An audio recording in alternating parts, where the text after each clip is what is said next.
नमस्कार बंधुरा ভিলেজ রান্নাঘরে আপনাদেরকে অনেক অনেক স্বাগত জানিয়ে আজকে রেসিপি শুরু করব। একদম ঘরোয়া পদ্ধতিতে আলু দিয়ে চিকেন রান্না আপনাদেরকে বানিয়ে দেখাবো। অবশ্যই আপনারা ভিডিওটা প্রথম থেকে শেষ পর্যন্ত দেখবেন। নমস্কার বন্ধুরা, ভিলেজ রান্নাঘরে আজকে ঘরোয়া পদ্ধতিতে চিকেন রান্না করব আর তার সঙ্গে হবে রুটি। আপনারা ভিডিওটা দেখতে থাকুন। বন্ধুরা উনুনটা ধরে দিয়েছি, এবারে কড়াইটা বসিয়ে দেবো। কুচু মনে কেমন দেখছে কি বাবারে আদর করবে এখন। ওরে বাবা, শরীর খারাপ না আপনাদের দাদা, তার জন্য কিন্তু সব বুঝছে যে শরীরটা খারাপ আছে। দেখুন কত আদর। বন্ধুরা সরষে তেল দিয়ে দেবো।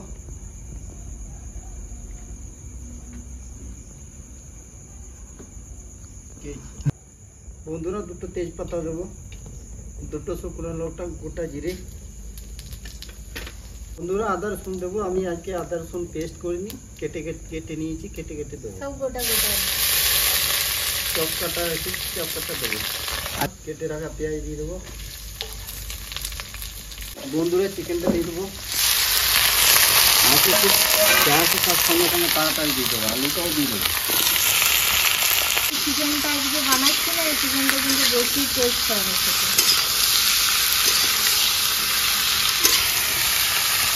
বন্ধুরা এক চামচ দেবো গোটা গরম মরিচ, এক চামচ লবণ দেবো, হলুদ গুঁড়ো হাফ চামচ,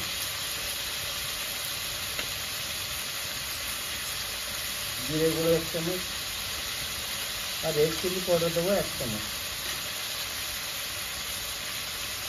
বন্ধুরা ঝালে জন্য 5-6টা কাঁচা লঙ্কা দিয়ে দেবো।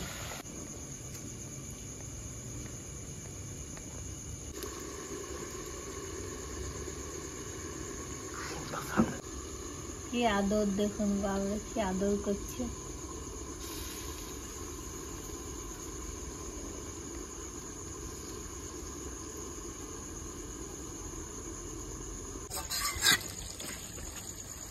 বন্ধুরা ভালো করে কষিয়ে নিয়েছি, এবার একটু জল দিয়ে দেবো যাতে আলু আর চিকেনটা সেদ্ধ হয়ে যায়। আর দেবো না, এটাতে আলু সেদ্ধ হয়ে যাবে, চিকেন হয়ে যাবে সেদ্ধ। ঢাকা দিয়ে রেখে দেবো এবার 10। বন্ধুরা ঢাকাটা খুলে দেখে নিই, হয়ে গেছে। দেখি আলু সেদ্ধ হয়েছে কেন। হ্যাঁ হয়ে গেছে। বন্ধুরা রান্না হয়ে গেছে, এবার নামিয়ে দেবো।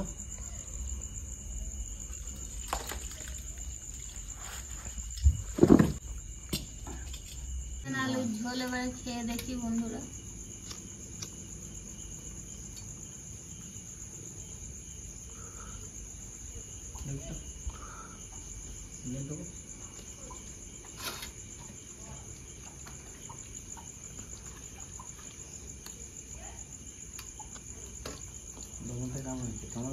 দারুণ হয়েছে, সব ঠিক আছে,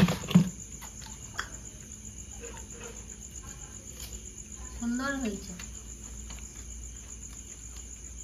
দারুণ হয়েছে, দারুণ দারুণ। বন্ধুরা ভিলেজ রান্নাঘর চ্যানেলটিতে নতুন হয়ে থাকলে লাইক শেয়ার কমেন্ট করবেন, আর অবশ্যই সাবস্ক্রাইব করে পাশে থাকবেন, বেল ঘন্টির পাশে ক্লিক করবেন আর নোটিফিকেশনটা অন করে রাখবেন যাতে ভিলেজ রান্নাঘর চ্যানেলটি আপনার কাছে চলে আসে। সুস্থ থাকবেন, সাবধানে থাকবেন। পরের দিন আবার অন্য কোনো নতুন রেসিপি নিয়ে আসবো। পুরো ভিলেজ রান্নাঘরে নতুন নতুন রেসিপি দেখার জন্য ফেসবুক চ্যানেলটাকে ফলো করবে আর পাশে থাকবে।